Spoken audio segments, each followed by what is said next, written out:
Hello and welcome to another live Q&A. Today I've got Sarah Agar-Brennan with me. How are you, Sarah? I'm good, thank you, yes. So Sarah is founder of the Maple Agency. You also work for the University of Huddersfield and York, helping businesses. The Maple Agency that you're in the middle of launching that very shortly, aren't you? Oh. Just very quickly tell us what you've set up there. Yeah, so basically it's just bringing amazing business people and services together to kind of facilitate growth for other businesses. I've got a great network around me. I started doing projects together. There was half a dozen people that were involved, and I started to think, you know what, actually we need to put ourselves out there to be able to let people know that there's a tried and tested methods here for growth, and that's the Maple Agency. And your background has been very much in product. You've had a number of product businesses. You've even taken a product to Dragon's Den, haven't you? I have indeed, and that was a wonderful experience. Yeah, well, I'd quite like to tap into that, but also in terms of one of the things that you've learned along the way is all the barriers to setting up a business, but also to getting a product to market. And I think, having spoken to you a number of times, one of the key things that the Maple Agency can do, or certainly yourself, is help people that have got this idea and help them, get across these hurdles and break down these barriers. Yeah. I mean, it's like anything, isn't it? I think knowledge is king, and I think that what happens is when you've got a burning desire to bring a product to market, you don't always know all the other stuff, the tried and tested methods, the things, and it's great to come across someone like me and my team, because we've kind of fallen over and we've got back up, and we know all the problems that have arisen, and we can kind of go, hey, you can shortcut that by doing this, or you can shortcut that by dealing with this company. And inevitably, it means that we've refined the process ourselves over the years, and so we can help them bring it to market much, much quicker. So you're learning by my mistakes, basically. And I made a lot of mistakes. I've made a lot of mistakes. Well, just to remind people that are watching or listening, we're live on LinkedIn, we're live on YouTube, we're live in our Facebook group, the Yorkshire Business Club. If you're listening, thanks for being a listener. And please do subscribe if you're looking for more content like this. So we're on any of the podcast platforms you can imagine. We've got lots we could talk about, but there's been a big thing in the news. Of course, Sarah Everard has been murdered, and it's created a huge public conversation and debate. And we were just talking about that just before we went live, and I think it would be quite good just to talk about that a bit, because you are a woman in business, and I know you've had some conversations even just this weekend with family. But just to keep it for a moment, we talked about Dragon's Den there just for a second. What was that even like as a woman? Was that a difficult environment, or was that the opposite, and was that very welcoming as a woman? What was your experience in that as a woman? I think as a woman, it was definitely very welcoming. Definitely, there's a lot of female producers. It was just really a warm environment for a woman. I didn't feel at any stage that I felt uncomfortable or anything. I think they're definitely, the equality that is there is brilliant. I can't say the same for other aspects of my career and other aspects of running a business, but I certainly think that experience as an isolated experience it's funny. I don't want to say it was fantastic. It was fantastic from that regard. There were lots of things that, if you ever listen to any of the other stuff I've ever talked about Dragon's Den, there were lots of other sides to Dragon's Den that weren't such a great experience for me. But that particular aspect was definitely a positive. But what I'm hearing there is it's probably the complete opposite of the reality of a typical workplace and a typical working environment. Is that fair to say? I am very blessed right now in the managers that I have. They're amazing. I think that go back 10 years and the men that I was surrounded by in the job I was doing there, I would probably say wasn't as positive. And certainly in the early days of running a business, definitely wasn't positive. But I think as I've got older, maybe I've been more selective, maybe I've surrounded myself with more supportive men. But right now, as my life stands, I've got two amazing male line managers at the universities who are very pro equality, And I feel very blessed, and I've got lots of great business mentors around me who, again, are very pro equality, but it wasn't always like that. And I think what disturbed me this weekend was actually talking to my coming up 20-year-old daughter, and her experience wasn't a lot different to when my experience at 19, 20 as well, which kind of made me kind of not freak out, but I did think, gosh, not a lot's changed. This isn't good. Not a lot has changed. But one of the things you were saying is that actually the only reason she opened up was that you opened up, and that's a really important thing for us to recognize, that people don't always talk about these things. No, we do need to have conversations. I think everybody who's been touched by, and anybody who hasn't been touched by the speaker needs to have a conversation within their family unit to find out how the females in the family, the mums, the grandmas, the children are feeling, what their experiences are, because I think there is just so much we don't say, whether we're in business or we're working for a company. We need to have these conversations, and we need to bring them to the forefront so that we can feel safer and we can support one another better. But that's probably a whole different podcast. Well, in business, I know that nowadays, my understanding is that you don't get harassed, you don't feel out of place as a woman necessarily, and I think a lot of that comes down to experience and where you've gone. But just talk me through being a woman in business in the earlier days, and what you see and hear from other women, I guess. How do they, how can you possibly go from somewhere to then opening your own business? That must be a really difficult thing as a woman, is what I'm hearing. Yeah, well, it was, I grew up in the 80s in Teesside against the backdrop of the kind of industry and mass unemployment. So I guess I was on the back foot anyway. And then when I went into business, I'm going to put myself out there and say it wasn't something women did, especially what I chose to do. I don't even think men were really doing it much either. There wasn't that entrepreneurial spirit back then. But I definitely think it was a tough route for me to go along.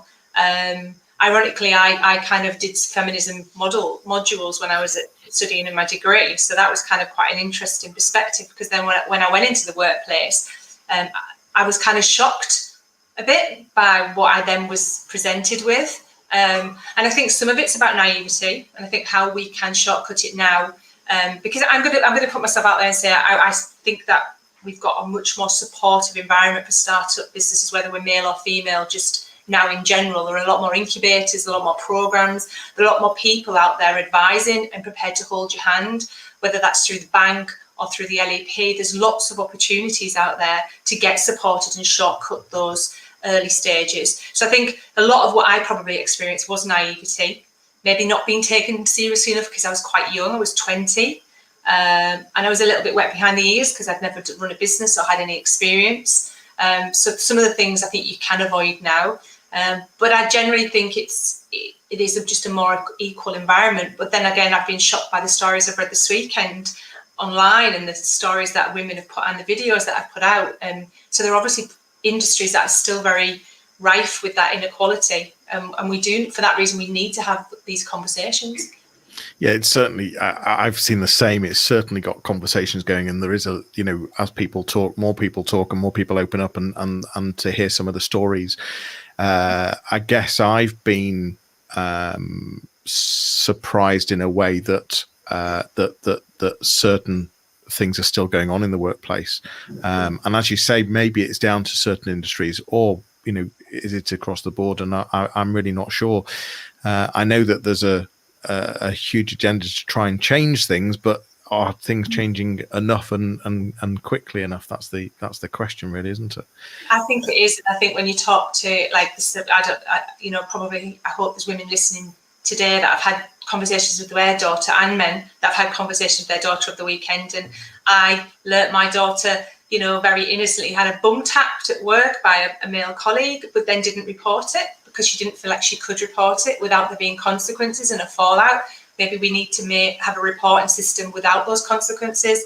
Maybe those are the infrastructures we need to set up, that we do feel that we can step forward and say, this has happened to me and it needs to stop, so that we can make sure people know it's not an acceptable way to go about working, whether it's working for yourself or working for another person, it's not acceptable.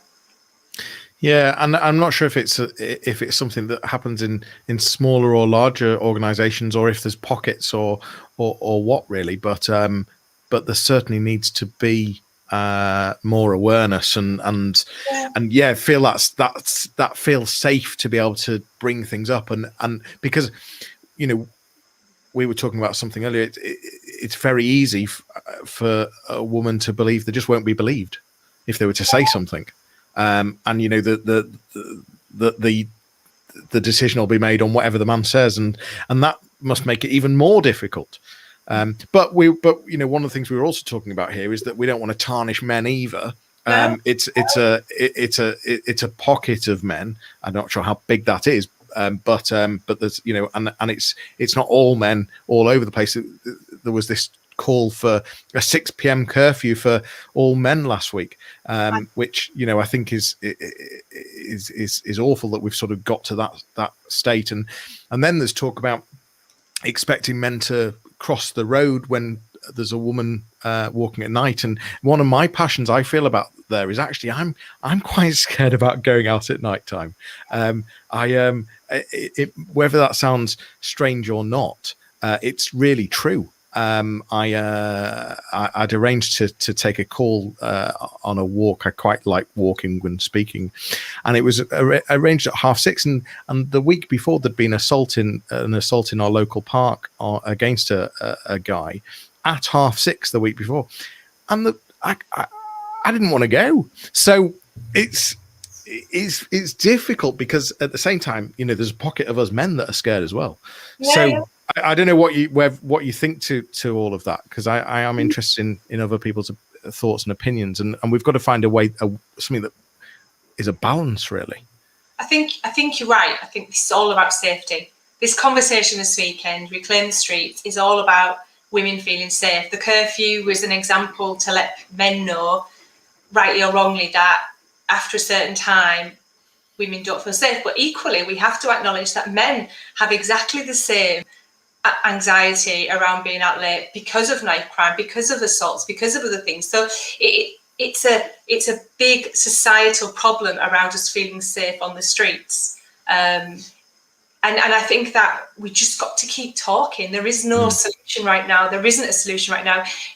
What did I say? I've got an 18-year-old son, and I was like, okay, we've got to be really careful now. We need a conversation about what you will do. And he's going, I don't know what I'll do, Mum, because I don't know when am I going to be in that situation. I drive. Okay, well, we need to talk about that. And it's freaked him out this weekend, because now he's gone, okay, well, what I would have done is follow my instinct and make sure that woman felt safe. And now I'm thinking, oh my goodness, I don't want to freak her out.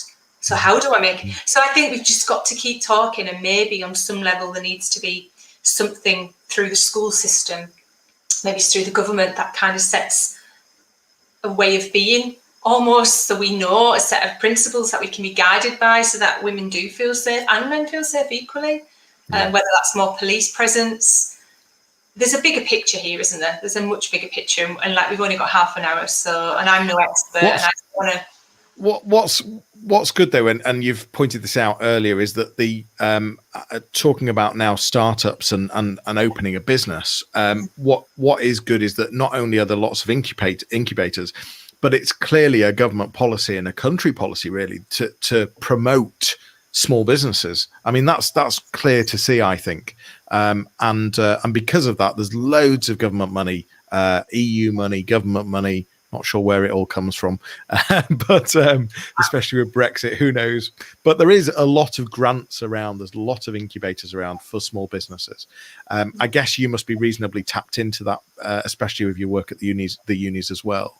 But what are the typical barriers, whether you're male or female, when you've got this idea and you're wanting to make it happen?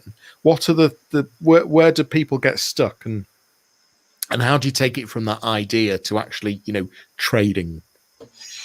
Yeah, you're right. There's never been a better time. I was asked this question last week in a talk I did, and it said, do you think this is one of the best times? And I actually said, I do think it is. When I think about where I've come from, and then I've obviously been in the startup arena for over 25 years. So I've seen it lots of things come and go in terms of support. I don't think I've ever seen the presence of support now, which is brilliant. And for me, just kind of like, you know, the concept of change, it is slow in a society, but it will happen if we keep going in the right direction. I think the startup world is evidence of that because we've identified that more and more people have a desire. There was a piece of research published last year, and it claimed that 83% of 18 to 24-year-olds have a burning desire to be self-employed, and over 63% of the workforce actually want to be self-employed. So the right to direct this support into that arena, because the appetite's there, isn't it? People want it. The barriers that I find are kind of very split. They're very practical versus self. So there's practical barriers of support. Financial is huge. Like, how do I raise the capital to get going? But the startup loan company are brilliant. You can get up to 25,000 to get a business off the ground. So there's lots of wonderful opportunities now to get that initial business off the ground. But then there's the other side of it, isn't there? There's the self, there's your head, the confidence, the inner chatter, that negative blabber that we go on, you know, what if I fail? What if this? What if that? And so when I'm doing a lot of my sessions, I kind of try to very much, I've got all these toolkits that I can kind of roll out, which are really practical, great ways of getting from A to B. You know, business plans, business model canvas, catastrophe reductions, you name it, we've got it. And then the opposite side is, okay, how do we get them through the self bit? How do we get them stopping listening to that negative blabber and turn it into a positive? And I'm a vision coach. So part of the work I do in my session is we set goals and we look at how we kind of like bring those goals to life. And we kind of reflect on trying to stay in that positive space. And if we can't be in the positive space, stay in a neutral space, but then try and not get into the negative space. Yeah. So there's lots of things I think that are barriers, but I think as well, you know, one of the things, it doesn't matter what age you are, it's the concept of not being taken seriously. I don't think there'll be a startup, male or female, in the land that wouldn't say at some point they've pitched their idea to somebody to a blank face or a negative reaction. And even though what they ended up doing was brilliant, the response initially was they just weren't taken seriously. So again, it's understanding that somebody can have an opinion, but it's personal to them and not necessarily, you don't have to take that on board. And I think experience makes you realise that we don't have to engage with everybody's opinion about our idea. We can be selective. But yeah. And but those experiences are really important. I mean, you know, you know as well as most, you've been through a huge number of experiences in your business life, and but it's about taking each of those experiences, negative or not, and learning from them and adapting and using some resilience, I guess, to then know, well, okay, actually, this is why that failed. You know, these are the things that I need to implement differently. So I think I think they're all learning experiences, aren't they, really? Oh yeah, and if I think about how I ended up making it, if that's what you want to call it, or how I turned tide. When was that making it moment? 6 months in. So 6 months. It's funny because I talked about this last week, so anybody who's listening might go, "Oh, she talked about this last week." But basically, I got to this 6 month point, and I was told by my accountant, to this day, he'll never know how much he influenced that kind of tough love. Basically, you're out of time, Sarah. You know, that whole, like, you've got to look in the mirror and go, actually, I've got to own this. And then I went away and I did a series of things to kind of turn the tide. And I think I'd say by the my first birthday, I'd turned that tide and I'd switched it, and I started to realise I was onto something here and it could go places. So between 6 months and a year, that's when I really knew. And I keep saying it now, that those early days, those first few years, are when you build up such resilience. Those early stages of keeping on going, it's never going to be as hard as it is at the beginning. It certainly is challenging, but never as hard as that beginning, getting that cash flow going, getting people to buy into what you're doing. Yeah, those are the difficulties, and that really teaches you lessons to then harness your growth further down the line. You're clearly more passionate on the product side, but you also are reasonably confident that you work with service businesses as well. That's right, isn't it? Yeah. But you are passionate on the product side. On the product side, it's one of the barriers, one of the mistakes too much time and money and focus on the prototyping, or is that a really important part? How important is that part? And because I've seen people invest so much money at that stage, what are your thoughts on that time? It's a balancing act, isn't it? It's a balancing act. I know businesses that have focused on it and never ended up bringing it to market because then somebody saw it and then they copied them, and as a result they never got theirs to market in time because those other people turned it around. I think it's a very, I liken it to shark infested waters at times, the product industry, because you've got these mature sharks that circle, and then these big sharks in the middle, like I used to be, and you're just waiting to get the big shark like nip you to go, shouldn't have done that. So it's kind of like having your wits about you, I think. And I think only you know your industry. I don't think there's any kind of recipe. At the end of the day, you've got to respond. Like, for example, my last business, I had to be super agile and I had to get my products out there really, really quickly because the copy threat was there from the word go. It was there the moment I launched. I could see that if I didn't get out there as first, then I'd be over before I even started. So yeah, I think it just depends on what business you're in. But I'm always going to say the quicker the better, to try and maybe firm up your prototype as quickly as possible. And that comes with experience, I guess. When you work with people like me, we help you shortcut some of the processes so you can do that quicker.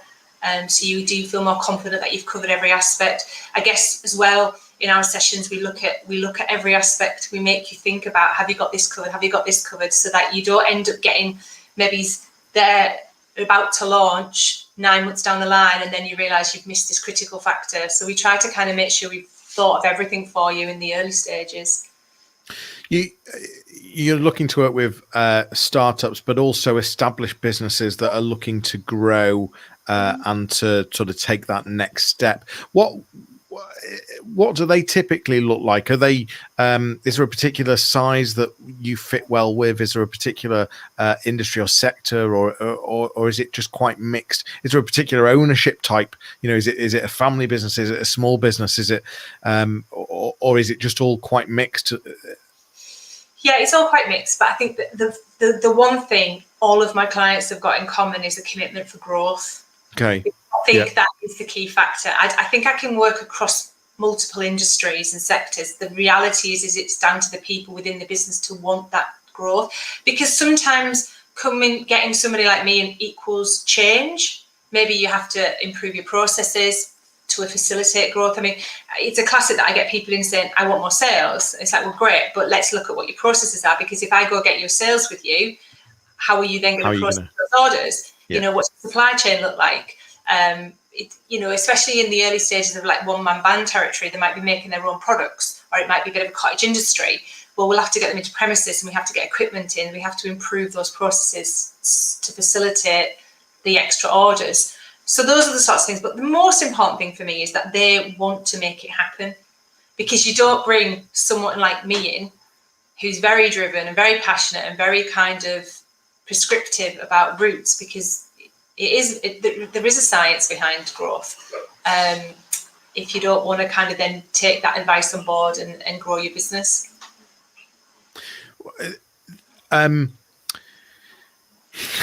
Sorry, you were just making me think about something, and then it turned. So I've lost my train of thought on it. Apologies. So on the growth aspect, what's the sort of commitment? How can you tell if they want to? Because it's all well and good saying that I want to grow, but how can you really validate if they really mean it? Are there any obvious signs or any things that sort of traits that you think I can see they clearly want to grow? Honesty. There you go. That is the thing. Like, I work best because I am quite a down-to-earth, honest person. I work best with that honesty. So it's that concept that you can come into a session and you just get a feeling that they're not being honest. And so the most important thing is, like, I don't know about you, I wish I had £1 for every time I've struggled or freaked out or had those moments of, oh my goodness, before I've then pushed through it. And I would probably be a millionaire just by that alone, because, and I think it's that, isn't it? It's about being honest with yourself. It's about saying, today, I really am not feeling it. And I'm struggling with my head, I'm struggling with this, because growth is not just about, it's a mindset. It's not just about a physical kind of recipe for success in terms of growing the product or growing the service. It's also about the people behind the business, the people running the business, and how they're feeling. And sometimes we have to, and that's what's so great about kind of what I offer, I think sometimes, is it's a fusion, because I've walked in their shoes. Like, the biggest, and I know we always go back to Dragon's Den, but the biggest thing I suffered with Dragon's Den was imposter syndrome after the event. I was crippled with it. I was literally crippled with it. Why are people saying such lovely things about me? But I'm still only Sarah. Why are they saying I'm an inspiration? I'm not an inspiration. I've just had a terrible thing happen and I moved through it. And, so I kind of feel like I work well with people who can be honest with me in the session. So sometimes we might work on the business, but then sometimes we might work on themselves and helping them get over that hurdle of potentially where they're at that day. This goes back to the self part. I mean, just briefly, what went wrong with Dragon's Den. Just to remind me why it went wrong. It didn't go wrong per se. It was just a catalyst for a rocky 12 months afterwards, which then ultimately ended with me saying, okay, we're going to have to call it a day because it didn't work out. It wasn't Dragon's Den. It was just a number of things over that year, and it's very time. They bought in, didn't they? Yeah. No. But this then caused problems for 12 months afterwards. It's a long story, and it's probably another session. But the reality is, we got on the program, we got given the money, but actually, reality is, after the due diligence, we didn't get it. Yeah, that's what I thought. But the reason that I bring it up though was because what you're not recognizing is, to get to that point is huge. Oh yeah, I know. The fact that I can't imagine the number of applications they get, the number of whatever you might call it, interviews, or whatever you might have then had to go through the process. And then to get to the point where you've been blooming given an offer. Whatever happens next, I think that is inspirational. And so whilst and I know you've always struggled with this, but I think it is. Okay, well, that's very kind of you. And you're right, it is, and I can see that now. And I think this goes back to this conversation that we're having, isn't it? It's all about how as we go through, we touch base with people who are more experienced than us, who then say, actually, that was brilliant. And then you go, oh, okay, I see a different take on it. And it's that experience that I then take through to my clients now of understanding and being able to harness that. I couldn't at the time. I was still in my growth phase myself. I couldn't just, like some people, and maybe that was to do with the fact that I was very open about my son dying, and I'd probably been very closed about that up until that point. That had been very private matter. And then I'd suddenly told 4 million people, who then told 11 million people on Gogglebox. And all of a sudden it was out in the ether, and something that was very personal. And so I think I probably couldn't just enjoy the process as much as, say, the next person could, because I felt very vulnerable and exposed by declaring that on television. And I've come to terms with it now, and maybe again it's another conversation. And I think there's lots of conversations about loss, isn't there? And that's another chat again. And I think, without you realizing, although I think you may have verbalized this with me, I think it's helped you have more of an internal conversation with yourself as well.